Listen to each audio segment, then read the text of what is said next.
नमस्कार, जय जोहार। IND24 के बिग टॉक शो में इस बार हमारे साथ चर्चा के लिए बहुत ही खास मेहमान जुड़ रही हैं।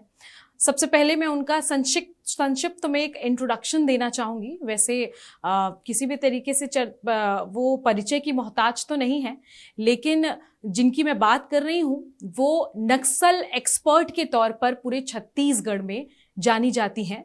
जी हाँ, मैं वर्णिका शर्मा जी की बात कर रही हूँ। वर्णिका शर्मा जी जो हैं वो नक्सल एक्सपर्ट के तौर पर लंबे समय से रिसर्च कर रही हैं, रिसर्च करती हैं, और इसके अलावा वो एक साइकोलॉजिस्ट भी हैं। और अब की अगर मैं बात करूं तो वो अब बाल संरक्षण आयोग की चेयरपर्सन भी हैं। तो सबसे पहले तो हम उनका स्वागत करते हैं। बहुत बहुत स्वागत है आपका वर्णिका धन्यवाद। जी। आपने बहुत सारे क्षेत्रों में काम किया है, स्टेट लेवल, यूं कहा जाए तो नेशनल लेवल तक आपने अपना काम किया है। सबसे पहले तो मैं चाहूंगी किस किस तरीके के काम आपने अब तक किए हैं, उसको संक्षिप्त में बताइए। जी, काम की व्याख्या करना शायद बहुत कठिन ही होगा मेरे लिए। इसका कारण ये है कि काम में इतना डूबी रही कि एक ही पंक्ति ध्यान में आई कि ज्यों-ज्यों बुढ़े श्याम रंग त्यों-त्यों उज्ज्वल होए। निरंतर 2008 से मेरी ये यात्रा उस दिन से आरंभ हुई जिस दिन मैं पीएचडी के शोध के लिए रजिस्टर हुई। और शोध के लिए रजिस्टर होना एक पत्र व्यवहार की औपचारिकता मात्र था, परंतु वो दिन था और ये आज का दिन है कि अपनी इस यात्रा का मैंने आरंभ किया। और आरंभ में तो हम माओवादी क्षेत्रों पे जाते थे। माओवादी क्षेत्रों के लिए जो भी चीज़ें थी, तथ्य थी, उनको समझने का प्रयास करते थे। जनजातीय क्षेत्र में लोगों को जानने समझने का प्रयास करते थे। आरंभ के कुछ दिन तो इसी प्रकार रहे, परंतु धीरे धीरे ये बयार बढ़ती गई। और इस बयार को आगे ले जाते, चूँकि मैं मिलिट्री साइकोलॉजी की अध्येता रही हूँ, छात्रा रही हूँ, department of defence and strategic studies से मैंने अपना स्नातकोत्तर पूर्ण किया था। तो इन तमाम क्षेत्रों में उस समय बहुत ही सीमित संसाधन होते थे। उनकी सहायता से मैं जाया करती थी और उन क्षेत्रों में जाने के उपरांत धीरे से ये सारी गतिविधि सिर्फ शोध केंद्रित ना होकर पूरे तरीके से समाज की ओर बढ़ने लगी। और उसके बाद शोध से समाज, समाज में विज्ञान से समाज को नयापन क्या दिया जाए, और समाज का मूल आधार जो मनोवैज्ञानिक तंत्र है उसको कैसे परिष्कृत करके समाधान की ओर ले जाया जाए, ऐसी कुछ भावनाएं मेरे अंदर थी। तो न केवल जंगल के क्षेत्रों में, वनांचल क्षेत्रों में, बल्कि मैदानी क्षेत्रों में, ग्रामीण क्षेत्रों में और सुरक्षा बलों के लिए अपने सभी प्रयास मैंने पूर्ण निष्ठा के साथ किए। वर्णिका जी, बाल संरक्षण आयोग की अब चेयरपर्सन बन गई हैं, बहुत बहुत बधाई उसके लिए आपको। धन्यवाद। दूसरा मैं ये पूछना चाहती हूँ कि बाल संरक्षण आयोग अब आप आने वाले समय में देखेंगी, अपनी बालावस्था में कैसी थी वर्णिका जी? थोड़ा सा उसका भी एक संक्षेप में हमें जानकारी दीजिए कि कैसा था आपका बचपन। सबसे सुंदर को ना आपने अपने प्रश्न में मुझसे पूछा। ये जो वर्णिका आज आपके समक्ष बैठी है, वो शुरू से ही बहुत अंतर्मुखी स्वभाव की और बहुत ही शांत थी। अंदर कितना भी बाहर का कोलाहल हो, कभी भी मुझे बाल्यकाल से विचलित नहीं करता था। ये परम धैर्य उस परम पिता ने ही दिया था, उस परमात्मा की देन थी। और सदैव से एक बात तो थी, बहुत सी खूबी तो सब जानते हैं, परंतु एक बात थी, मैं सदैव से स्नेह स्नेह कार्य करती थी, बहुत धीरे धीरे। तो घर में सभी लोग चिंतित होते थे कि आखिर ये करेगी क्या। और हमारे समय में ये काउंसलर, साइकोलॉजिस्ट ऐसी कोई व्यवस्था नहीं होती थी। ना हम डिप्रेशन की चिड़िया को जानते थे, ना उत्साह के पंख जानते थे। केवल इतना जानते थे कि एक सामान्य जीवन जीना है। परंतु माता पिता सदैव से सहयोगी रहे। हालांकि मेरा जीवन काल भी बहुत संघर्षों में व्यतीत हुआ, पर बाल्यकाल की ये अंतर्मुखी वर्णिका कलम बहुत चलाती थी। एक समय ऐसा आया कि 3 वर्ष के उम्र से मैंने कविताएं लिखना शुरू कर दिया, लेख लिखती थी, दर्शन का समझ आने लगा था कि क्या है। पर ये चीज़ तो थी कि कब अंतर्मुखी से कब समाज के बीच में आई और समाज के लोगों के लिए आवाज़ उठाने लगी, और आज यहाँ परमात्मा ने पहुँचाया। ये उन्हीं के लिए वर्णिका जी, आप इतनी मल्टी टैलेंटेड हैं कि मुझे ऐसा लग रहा है कि शायद मेरे सवाल कम पड़ जाएंगे, क्योंकि समय जो है हमारे पास जिस हिसाब का है उतने सवाल आ नहीं पाएंगे। लेकिन फिर भी मैं आपकी हर एक क्षेत्र से, हर एक प्रक्रिया से सवाल लेना चाहूँगी। मेरा अगला सवाल यही है कि क्योंकि आप साइकोलॉजिस्ट भी रह चुकी हैं, तो जब आप काउंसलिंग करती थी तो किस किस तरह के लोगों को आपने देखा, कैसे कैसे लोगों से बातचीत की? इसमें कुछ ऐसे केसेस जो आपको हमेशा याद रहे हो? सबसे पहले तो बताना चाहूँगी कि जब मैं संघर्षग्रस्त क्षेत्रों में जाती थी, एक बार की बात है जब मैं बीजापुर के बहुत ही सुदूर वनांचल में गई थी। वहाँ पे हम एक अपनी धारणा बना के जाते हैं, वो बहुत ही संवेदनशील क्षेत्र है। वहाँ पे संवेदना की ज़रूरत है, पर उनको किसी भी प्रकार की दया वाली चीज़ों से वो गुरेज करते हैं। उनको हर चीज़ अपने सम्मान के साथ चाहिए होता है, उनका अपना एक आत्मसम्मान होता है, वो प्रिय होता है। एक बालक से मेरी मुलाकात हुई, बालक स्पेशली एबल्ड बच्चा था। वो करीब 50 किलोमीटर दूर से डूंगा से पढ़ने के लिए छात्रावास में आया था ओरछा में। तो उसको कुछ मेरे साथ गए लोगों ने सहानुभूति देनी चाहिए कि अरे सरकार का तंत्र होता, अरे गाड़ियाँ होती, ये होते, संसाधन होते तो आप चले जाते, शायद वो इसलिए उदास है करके। सबने अपनी साइकोलॉजी की थेरेपी लगानी चाहिए शासन को जोड़ के, परंतु उस बालक ने हमको भौचक कर दिया, आश्चर्यचकित कर दिया कि मुझे इस प्रकार की सहानुभूति नहीं दीजिए। वो 50 किलोमीटर चलना मेरे लिए कोई बड़ी बात नहीं है, परंतु दुख मुझे इस बात का है कि मुझे आज इस छात्रावास से जाना पड़ रहा है और बिना किसी अचीवमेंट के जाना पड़ रहा है, क्योंकि मुझे केवल ये सिंपैथी, एम्पैथी इन सब से दूर एक चीज चाहिए कि ये जो मैं चल सकता हूँ, ये जो मैं कई किलोमीटर कुछ घंटों में तय कर सकता हूँ, इसका उपयोग एक एथलीट के रूप में हो जाए, ये देश के काम आ जाए, ऐसी सुंदर भावना थी। तो कई बार काउंसलिंग हम कुछ सोच के करते हैं और रेसिप्रोकेट कुछ और होता है। जी। बाल संरक्षण आयोग को लेकर के क्या चल रहा है अभी आपके दिमाग में? किस तरीके की स्ट्रैटेजी आगे के लिए सोच रखी है आपने? निधि जी, आरंभ से ही सच कहूँ तो आपके चैनल में मैं स्पष्ट करना चाहूँगी कि आरंभ से ही मेरा मन महिला और बालकों के लिए बहुत संवेदनशील रहा है। वैसे तो सभी समस्त जनों के लिए है, जी जी। परंतु महिला और बालकों के लिए विशेष रूप से रहा। बहुत संघर्ष करके अपने भी बालक को ईश्वर के साथ लेते हुए संभाला, तो हमेशा से ये चाहा कि कुछ बच्चों के लिए कर सकूं और इस प्रदेश के प्रत्येक कोने से जाके एक ईश्वर का प्रारब्ध कहना चाहूंगी निधि जी। मुझे बिल्कुल नहीं पता था कि मुझे यहाँ पहुंचना है करके, मन में तो था, बालकों के लिए स्नेह था, पर ये नहीं पता था कि परमात्मा मेरी तैयारी या मुझे किस परीक्षा के लिए तैयार कर रहे हैं या मुझे क्या परिणाम देने वाले हैं जिसकी ये तैयारी है। परंतु मैं आपको आज इस चैनल में प्रारब्ध बता दूं, यदि आपकी इच्छा नेक होती है तो ईश्वर प्रत्येक कार्य में, चाहे वो चुनौती के माध्यम से हो या सफलता के माध्यम से हो, आपकी तैयारी करवा रहे होते हैं। कभी उफ नहीं कीजिएगा, केवल ईश्वर में विश्वास रखिएगा। मैं प्रदेश के कोने कोने में जाती थी और एक इनर वॉइस आती थी कि मुझे आज यहाँ जाना है। लोग आश्चर्य में पड़ जाते थे कि महीने के 15 दिन ये लड़की क्यों प्रवास करती है, इससे क्या मिलता है? कुछ नहीं मिलता था, वो मुझे समझ नहीं आ रहा था क्या मिल रहा है, पर स्वेच्छा स्वस्फूर्त प्रयासों से मैं उन क्षेत्रों में जाती थी, प्रत्येक कोने में जाती थी। आज आप किसी भी जगह जाके पूछ लीजिए, वहां के व्यक्ति जानते हैं कि वर्णिका दीदी आई थी करके, और आती हैं, एक बार जाके टच करके नहीं आती हूँ। तो ये ईश्वर सारी तैयारी करवा रहे थे मुझसे और मुझे बालकों के बीच आना था। यहाँ आज आई हूँ तो एक खुशी ये होती है कि ठीक है, नीतिगत चीज़ों को अभी मैं उस कुर्सी पे बैठ के, उस स्थान पे बैठ के समझूंगी। बहुत कुछ सीखना है, बहुत कुछ अच्छे और नए प्रयास करने हैं, परंतु प्राथमिक आंकड़े मेरी पोटली में तैयार हैं। पुराने समय में अगर मैं बात करूं, पिछले भी 5 सालों से बाल संरक्षण आयोग में काम किया जा रहा है। अब तक के आप, हालांकि बहुत ज़्यादा समय नहीं हुआ है अभी आपको, अभी ही आपने पद संभाला है, तो भी मैं पूछना चाहूँगी कि आपने पुराने कार्यों पर नज़र डाला तो क्या लगता है और भी ज़्यादा सुधार की आवश्यकता है? सबने अपने अपने कार्यकाल में कुछ अच्छा ही सोच लिया होगा अपने साथ और अच्छे काम किए भी होंगे। मैं हमेशा परिवर्धन में विश्वास रखती हूँ।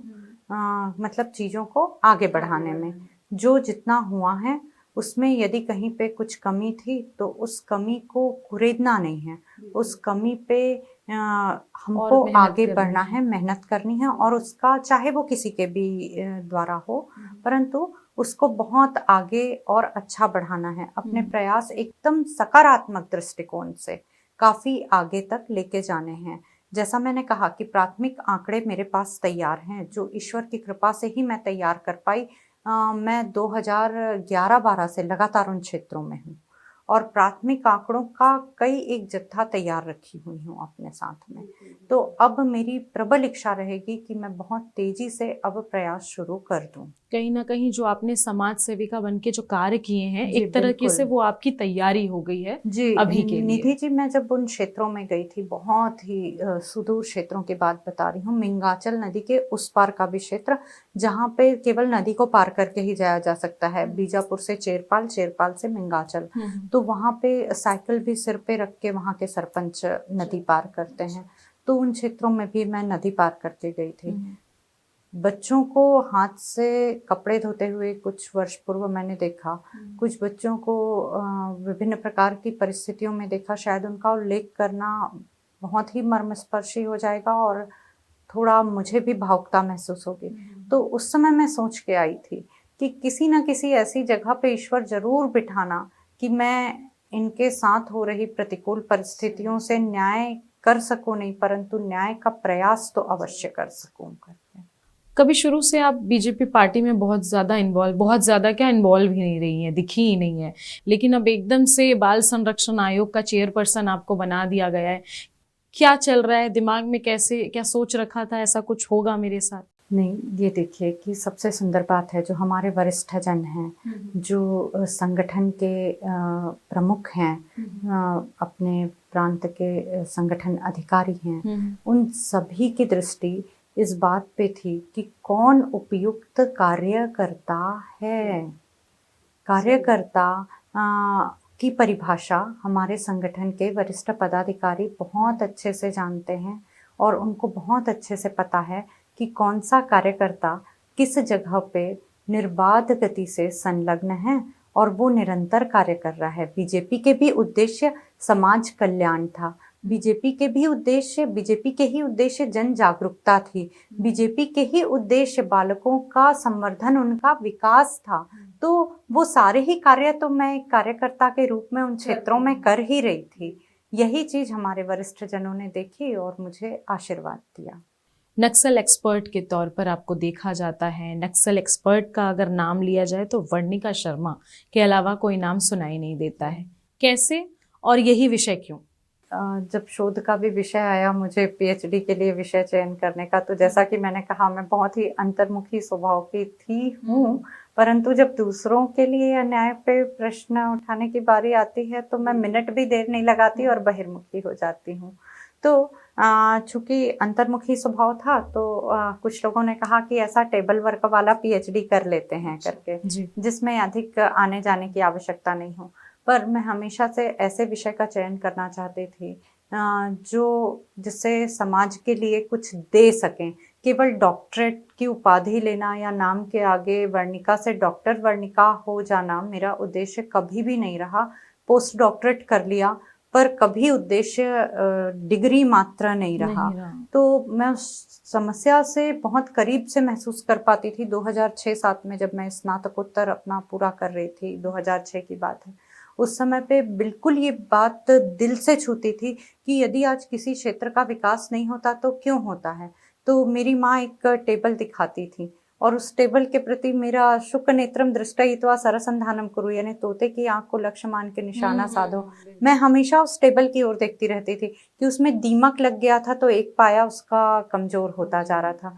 तो मैं भी ये मानती थी कि माओवाद इस क्षेत्र में एक दीमक की भांति है और केवल इसके लिए कुछ कहानी परक चीजें लिख देना पर्याप्त नहीं है। इसके मूल में जाके हमको इसका समाधान ढूंढना होगा।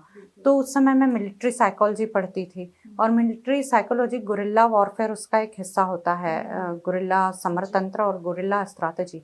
तो ये भी माओवाद का एक बेस था। तो मैंने इस पे शोध कार्य आरंभ किया। आपको बता दूं निधि जी, इस पे एक भी अपने पास कोई भी स्टफ नहीं था, कंटेंट नहीं था। एक प्रकार से मैंने बहुत बड़ी चुनौती को आत्मसात करने का प्रयास किया, और आज इतने दिनों में हम एक मुकाम पे हैं। अगर मैं एक नक्सल एक्सपर्ट से बात कर रही हूँ, मैं इधर बीजेपी साइड कर देती हूँ, मैं इधर बाल संरक्षण आयोग की चेयरपर्सन को बिल्कुल अलग अलग रख के मैं एक नक्सल एक्सपर्ट से पूछूं, तो क्या नक्सलवाद खत्म किया जा सकता है और कैसे?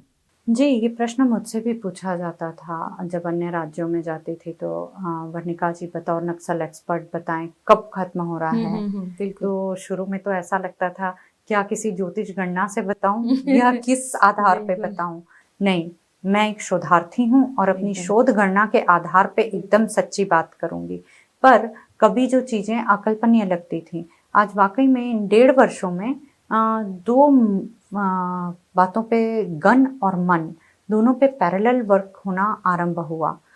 कभी कोई सरकार आती थी तो केवल ऑफेंसिव मोड पे काम करती थी, कभी कोई सरकारें आती थी तो केवल डिफेंसिव मोड पे, कि नहीं कुछ भी मत कीजिए, अपने आप लड़ाई झगड़े या मुठभेड़ नहीं होगी और हम मानने लग जाएंगे एक दिन कि माओवाद खत्म हो गया। नहीं, अभी पिछले 1.5 वर्षों से जो योजना चल रही है कि लगातार दोनों बेस पे काम हो रहे हैं। आप एक चीज देखिए निधि जी, यदि सुरक्षा बल जिनकी रक्षा करने के लिए वहां पे तैनात हैं और माओवादी युद्ध कर रहे हैं, तो केंद्र में तो आम जनता होती है ना। और आम जनता जिस दिन भयमुक्त हो जाएगी, जिस दिन, और भय कैसे दूर होगा, जब वहां पे सड़क, संपर्क, सुरक्षा और संचार हो जाएगा। तो ये कुछ एक चीजें ऐसी मल्टी विटामिन्स हैं, जब उनको मिलेंगी तो वो डेफिनेटली भय मुक्त हो जाएंगी। और जिस दिन वो भय मुक्त हो जाएंगी ना, उस क्षेत्र से माओवाद खत्म हो जाएगा। और आज यही वजह है कि एक तरफ उनकी संवेदनाओं को स्पर्श किया गया है। पहले बोलते थे, जब हम शुरुआत में रिसर्च करते थे, तो कि इनको गन छोड़ करके फिर इनको एक पर्टिकुलर जॉब में ही जाना है या पुलिस बल में ही जाना है। आज उनको ये जब पता चलने लगा है, जो उनकी सुरक्षा नीति के तहत, आत्मसमर्पित नक्सलियों के पुनर्वास नीति के तहत, कि नहीं, ये अपने कौशल के अनुरूप क्षेत्र का चयन कर सकते हैं, इनको अपना घर छोड़ के नहीं जाना होगा। मैं आत्मसमर्पित नक्सली होते थे, या जो उनकी घर की माताएं बहनें होती थी, या उनसे जब बात होती थी, या जो मुठभेड़ में मारे गए लोगों के परिवार से मैं मिलती थी लगातार और बातचीत करती थी, तो उनकी ये चिंता, उनकी भावुकता असहनीय होती थी। और बच्चों को तो गोद में उठाते समय लगता था कि मैं इनके लिए क्या कुछ कर लूं, अतिरेक हो जाएगा ये बताऊंगी तो, इसीलिए। परंतु ये बातें उस समय जहन में आती थी। आज हम बहुत कुछ उसके करीब पहुंच चुके हैं, और निसंदेह हम इस समस्या को एक उन्मूलित होती हुई समस्या के रूप में, अब वो समस्या नहीं रह जाएगी, ऐसा मुझे भी यकीन हो रहा है। ठीक।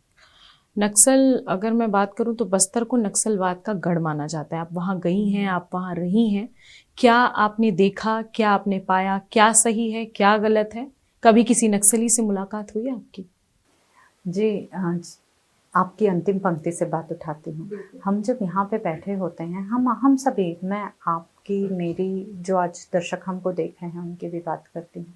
आंख बंद करके आप उनको पेंटिंग बनाने बोलिए, क्या है माओवाद, या अपनी कल्पना से वर्णन करने बोलिए आंख बंद करके। सबके जहन में एक बात आएगी, वो गन लिए हुए, फायर करते हुए, और ऐसा बांधे हुए, मास्क लगा हुआ, और वर्दी पहने हुए नक्सली, कुछ भी वर्दी पहने हुए नक्सली, यही समझ आएगा। परंतु नक्सली केवल वो नहीं है जो हम अभी अपनी बंद आंखों को में ऐसा मनन करके, इमेजिन करके सोच रहे हैं। माओवादी वो भी हैं जो इन वस्त्रों में नहीं हैं, जो यत्र तत्र सर्वत्र उस क्षेत्र में फैले हुए हैं, और हम केवल त्रिभुज के एक कोने को मानते हैं, परंतु उनका भी पॉलिटिकल विंग होता है, उनकी भी सेंट्रल कमिटी होती है, उनके भी जोनल कमांडर होते हैं, एरिया कमांडर होते हैं, उनके भी फ्रंटल ऑर्गेनाइजेशन, जैसे कि आप विभिन्न प्रकार के आपके संगठन होते हैं ना, सामाजिक कार्यों को करने के आपके संगठनों का उद्देश्य निसंदेह बहुत अच्छा है, परंतु वो भी अपने कुछ संगठन तैयार रखते हैं इसी प्रकार के। तो ऐसे कई लोगों से भेंट मुलाकात यत्र तत्र होती रहती थी। तो वहाँ की परिस्थितियाँ यहाँ की परिस्थितियों से बहुत भिन्नत होती थी। परंतु इंसानी मन है वो तो सभी जगह एक होता है, और वहाँ के अब युवा ये बिल्कुल बर्दाश्त करने को तैयार नहीं है कि वहाँ पे अब हमारे क्षेत्र में किसी भी प्रकार का दीमक हो। हम क्यों मैदानी क्षेत्रों के लोगों के जैसे विकास नहीं कर पा रहे हैं। माओवाद तो विकास की संवेदना के आधार पे वहाँ आया था, अन्याय की बात को मुखर करते हुए आया था। तो यदि हमारे साथ हुए अन्याय से ये इतने दुखी थे तो हमको एक और अन्याय के लिए क्यों प्रेरित कर रहे थे। यदि वो हमारे प्रति इतने संवेदनशील थे तो बताइए इतने वर्षों के माओवाद ने कितने स्कूलों की स्थापना कर दी। मतलब सिर्फ खून खराबा ही उद्देश्य था क्या। ये बात अब वहाँ के युवाओं को और अंदरूनी क्षेत्र के युवाओं को समझ आने लगी है, क्योंकि वो जो हाथ में हम एक टेक्नोलॉजी रखते हैं ना, मोबाइल, बिल्कुल वो बहुत से क्षेत्रों में पहुंचता जा रहा है। और मैं शुरू से ही कहती थी 2 ब्लैक डॉट बहुत जरूरी है, black board and black road. ये जितनी जल्दी यहाँ पहुंच रहे हैं, आज आप देखिए उसूड़ और पामेड़ के क्षेत्र में हम कभी जब शोध के लिए जाते थे तो 10-10 किलोमीटर पैदल चलना होता था, और शाम के पहले उन क्षेत्रों से बाहर निकलना जरूरी है ऐसा कहा जाता था। आज आप देखिए, जब मैं अभी थोड़े दिन पहले 2-3 महीने पहले गई थी तो वहां पे अब मतलब सड़क बन गई है, और अभी कुछ दिन पहले सूचना आई कि अब बस चलने लग गई है। तो ये एक अच्छा संदेश है आम जनमानस के लिए। वर्णिका जी, वर्तमान सरकार का जो नक्सलवाद के प्रति स्टैंड है अभी जी सही है? जी, अच्छा कर रही हैं। जो अच्छा कर रही हैं उनको उन्मुक्त कंठ से बोलना चाहिए कि वास्तव में अच्छा कार्य कर रहे हैं। बहुत ही मर्मस्पर्शी योजनाएं हैं। इनका जल्दी से जल्दी फीडबैक भी अच्छा लेना चाहिए है, और इनकी कंसिस्टेंसी जितनी हम स्ट्रॉन्ग रखेंगे, मतलब कहीं पे भी अब हमको एक भी नॉड्यूल फ्री नहीं छोड़ना है। बीइंग साइबर स्ट्रेटेजिस्ट मैं ये बोलूँगी कि अभी एक बहुत अच्छा इम्पैक्ट जनरेट हुआ है, बहुत अच्छा संदेश गया है। हम केवल गन के आधार पे आज माओवाद को खत्म नहीं कर रहे हैं, मन तंत्र पे भी विजय प्राप्त किए हैं। तब आज हम कह सकते हैं कि कुछ दिनों बाद हमारा छत्तीसगढ़ भी माओवाद के भय से मुक्त क्षेत्र होगा। नक्सलवाद को खत्म करना कितना जरूरी है? बहुत ज़्यादा ज़रूरी है, बहुत ज़रूरी।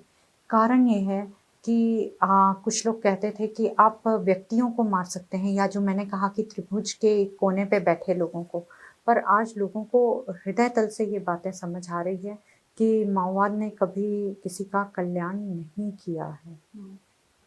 इस प्रकार की नकारात्मक ऊर्जाएं जब तक क्षेत्र में रहेंगी तो आप स्वयं सोचिए कि छत्तीसगढ़ का खूबसूरत परिदृश्य, जो अपनी अद्भुत प्राकृतिक संपदा, खूबसूरत वनवासी और जनजातीय लोगों के नाम से जाना जाता था, प्रकृति माँ ने अब प्रचुर मात्रा में समृद्धि उस क्षेत्र को दी है। हम उस क्षेत्र के विकास को सोच ही नहीं पा रहे थे। वर्णिका जी, आपने किताबें लिखी हैं, सुरक्षा बलों के साथ काम किया है, सैन्य मनोविज्ञान के बारे में कुछ बताइए। जी, सैन्य मनोविज्ञान अपने आप में एक बहुत ही पुरातन शब्द है। ये बात अलग है कि प्रचलन में इसलिए नहीं आ पाया क्योंकि सैन्य शब्द जुड़ जाता है। जिस प्रकार से हम बात करते हैं मनोविज्ञान की, तो एक पंक्ति बोली जाती है कि मन के हारे हार है और मन के जीते जीत। मेरा भी यही ध्येय वाक्य होता है, परंतु हम केवल काउंसलिंग तक इस मनोविज्ञान को सीमित रख देते हैं। नहीं, मनोविज्ञान यहाँ तक सीमित नहीं है। जब हम उसमें सैन्य शब्द प्रीफिक्स एक नया विशेषण के रूप में लगाते हैं तो मनोविज्ञान विशेष्य हो जाता है, और उस समय पे सैन्य मनोविज्ञान का अर्थ होता है हम जो युद्ध कर्म है उसमें मनोविज्ञान का किस प्रकार से उपयोग होता है। वो केवल मन के हारे तक के सीमित नहीं होगा, उसमें 3 प्रकार की वेपनरी सिस्टम है, उनके 54 प्रकार के डायमेंशन हैं। जिस प्रकार से हम हाथ में पकड़े जाने वाले शस्त्रों को देख सकते हैं ना, ये जो मनोयुद्ध अस्त्र होते हैं या शस्त्र होते हैं, ये कहीं ज्यादा गंभीर होते हैं। इसीलिए कहते हैं कि देखन में छोटे लगे और घाव करे गंभीर। आप ब्लडशेड करेंगे, मीन्स गन से वार करेंगे, तुरंत उसका प्रभाव दिखाई देगा और तुरंत खत्म भी हो जाएंगी चीजें बहुत त्वरित गति से। पर ये मन तंत्र पे होने वाला जो युद्ध कर्म होता है ये बहुत भयावह होता है। इसके कुछ हाई वेपनरी सिस्टम होते हैं, जैसे प्रोपेगेंडा, र्यूमर, ब्रेन वॉश, इसको कैसे माओवादी टैक्टिकली यूज करते हैं, टैक्टिक्स में भी, स्ट्रेटजी में भी, इसके 54 से लेके 98 डायमेंशंस होते हैं। कि सांस्कृतिक प्रचार होता है, फिर उसके बाद कई प्रकार के जो प्रचार तंत्र हैं, श्वेत प्रचार होता है, ब्लैक प्रोपागेंडा होता है, ग्रे प्रोपागेंडा होता है, इसका कैसे माओवादी टीसीओसी कैंपेन में उपयोग करते हैं, ये सारी चीजें बहुत ही, इसको बोलते हैं साइकोलॉजिकल वेपनरी सिस्टम। पूरी तो तरीके से सामने वाले को, ये अपने आप में एक ब्रॉड डोमेन है। फिर सैन्य मनोविज्ञान का दूसरा जो डायमेंशन आता है वो होता है बिहेवियरल डायनामिक्स। बिहेवियरल डायनामिक्स एक मैदानी क्षेत्र में रहने वाले व्यक्ति का अलग होगा, परंतु संघर्षग्रस्त क्षेत्र में रहने वाले व्यक्ति का बिहेवियरल डायनामिक्स आपको ही फियर एंड शॉक के एटमॉस्फेयर में एक दिन नहीं, लगातार 15-20 दिन रहना पड़ जाए, तो आपका बिहेवियरल डायनामिक्स क्या होगा? नॉट ओनली अबाउट यू या not only about the civilian, it's all about कि वहां पे सुरक्षा बलों का बिहेवियरल डायनामिक क्या होगा, वहां पे माओवादी से जो आत्मसमर्पित हो गया है उनका बिहेवियरल डायनामिक क्या होगा। मतलब प्रत्येक व्यक्ति का कॉन्फ्लिक्ट जोन का बिहेवियरल डायनामिक, इसका अध्ययन है सैन्य मनोविज्ञान।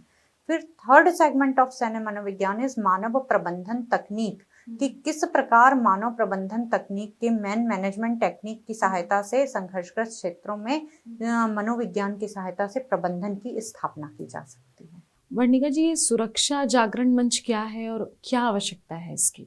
राष्ट्रीय सुरक्षा जागरण मंच एक बहुत ही बृहद स्तर का संगठन है, जो देश ही नहीं बल्कि हिमालयन हिंद महासागर राष्ट्र समूह के माध्यम से विदेशों को भी कई जो अपने हिमालय और हिंद महासागर के मध्य में जितने भी द्वीपीय क्षेत्र हैं उनके मध्य भी कार्य कर रहा है। तो राष्ट्रीय सुरक्षा जागरण मंच की करीब करीब 45 इकाइयाँ पूरे देश भर में कार्य कर रही हैं, जो सुरक्षा की आंतरिक सुरक्षा, बाह्य सुरक्षा और जो विदेशी इंटरनेशनल रिलेशन से जुड़े कई विषय हैं उन पे विभिन्न प्रकार की जागरूकता और उन पे कॉन्सेप्ट डेवलपमेंट, कॉन्सेप्ट बिल्डिंग का कार्य कर रहा है। केंद्रीय सुरक्षा मंत्री ने, केंद्रीय गृह मंत्री ने अगर मैं बात करूं तो उनका साफ तौर पर कहना है कि आने वाले 2026 में छत्तीसगढ़ से नक्सलवाद खत्म हो जाएगा। कितना इत्तेफाक रखती हैं आप इससे? जी हाँ, केंद्रीय गृह मंत्री के द्वारा इतिहास में पहली बार किन्हीं केंद्रीय गृह मंत्री के द्वारा ये घोषणा की गई है कि, और एक तिथि सुनिश्चित करके घोषणा की गई है कि इस दिन तक माओवाद, हाँ अभी जो परिस्थिति चल रही है, यदि सब मिलकर के केवल किसी एक के कंधे पे ये प्रभार न डाला जाए, मैं हर आम जनवासी से कहती हूँ, शुरू से कहती आई हूँ कि यदि वहाँ पे कोई धक्का पहुँचता है तो उसकी गूंज यहाँ भी होनी चाहिए। ठीक आज इसी प्रकार से केंद्रीय गृह मंत्री ने यदि कोई बात कही है तो हम सबका ध्येय ये होना चाहिए, हम सबका दायित्व होना चाहिए कि हम उस माओवाद रूपी दीमक को उस क्षेत्र से हटाने में, समूल नष्ट करने में उनका सहयोग करें। बिल्कुल। नक्सली इलाकों में तैनात जो सुरक्षा कर्मी हैं उनके लिए सुधार की कोई सलाह आप देना चाहेंगे? जी मैं कहूँगी कि शासन की ओर से आमुख होते हैं सुरक्षा बल, बहुत करीब से उनकी स्थिति को मैंने महसूस किया है।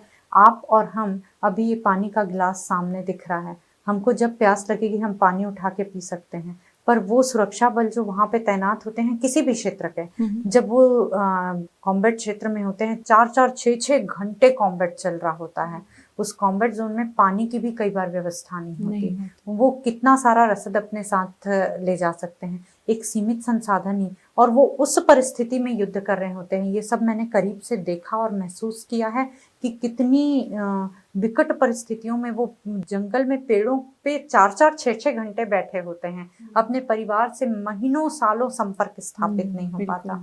तो मैं चाहूंगी एक तो उनका रोटेशन शेड्यूल प्रॉपर तय हो, उनकी छुट्टियों की भी समुचित व्यवस्था हो, समय समय पे उनको वे समस्त सुविधाएं जिनसे उनका मनोबल पुष्ट हो वो जरूर उपलब्ध करानी चाहिए। एक अंतिम सवाल लूंगी वर्णिका जी, आप बस्तर इलाकों में गई हैं, बड़ी करीब से सारी चीज़ों को देखा है आपने, आदिवासियों से मुलाकात की है, क्या मीडिया जैसा दिखाता है ये आदिवासी वैसे ही है?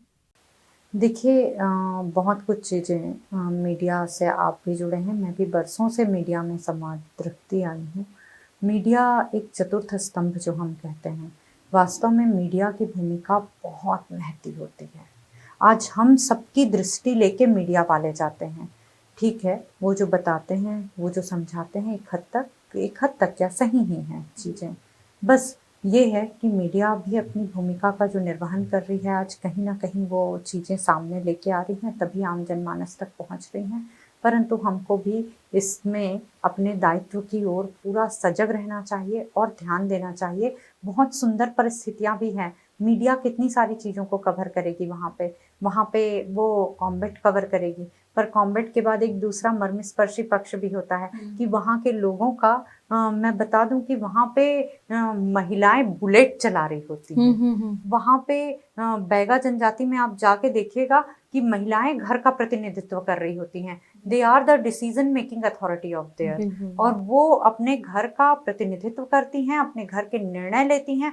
वो जो बोलती हैं घर में उनकी बात नहीं करती हैं। इन सारी चीज़ों को भी, इन खूबसूरतियों को भी अब हमको दिखाने की ज़रूरत है, ऐसा लगता है। तो ये थी हमारे साथ वर्णिका शर्मा जी, जिनका साफ तौर पर कहना है कि अब तक के जितना भी नक्सलवाद को लेकर इन्होंने काम किया है, समाज सेवा के प्रति इन्होंने काम किया है एक समाज सेविका के हिसाब से, ये सारे कार्य जो आने वाले समय में जो इन्हें पद मिला है बाल संरक्षण आयोग की चेयरपर्सन के रूप में, वो एक अच्छा और लंबा अनुभव, एक अच्छा एक्सपीरियंस इन्हें देगा आगे के कार्य करने के लिए। स्ट्रैटेजी इन्होंने तय कर रखी है, आंकड़े इन्होंने अपने पास बनाकर पहले से रखे हुए हैं। तो आने वाले समय में इसी पथ पर वे चलेंगी, कार्य करेंगी, और आने वाले क्षेत्र में अगर मैं बात करूं तो बाल विकास और महिलाओं के लिए जितने भी कार्य इनसे होंगे उनके लिए ये तत्पर रहेंगी। और नक्सलवाद की अगर मैं बात करूं तो इनका भी साफ तौर पर कहना है कि जिस तरीके से केंद्रीय गृह मंत्री ने ये बात कही है कि 2026 में छत्तीसगढ़ से नक्सलवाद खत्म कर दिया जाएगा, अगर इसी तरीके से कार्य चलता रहा तो निश्चित ही छत्तीसगढ़ जल्द ही नक्सलवाद से मुक्त हो जाएगा। मैम बहुत बहुत धन्यवाद समय देने के लिए।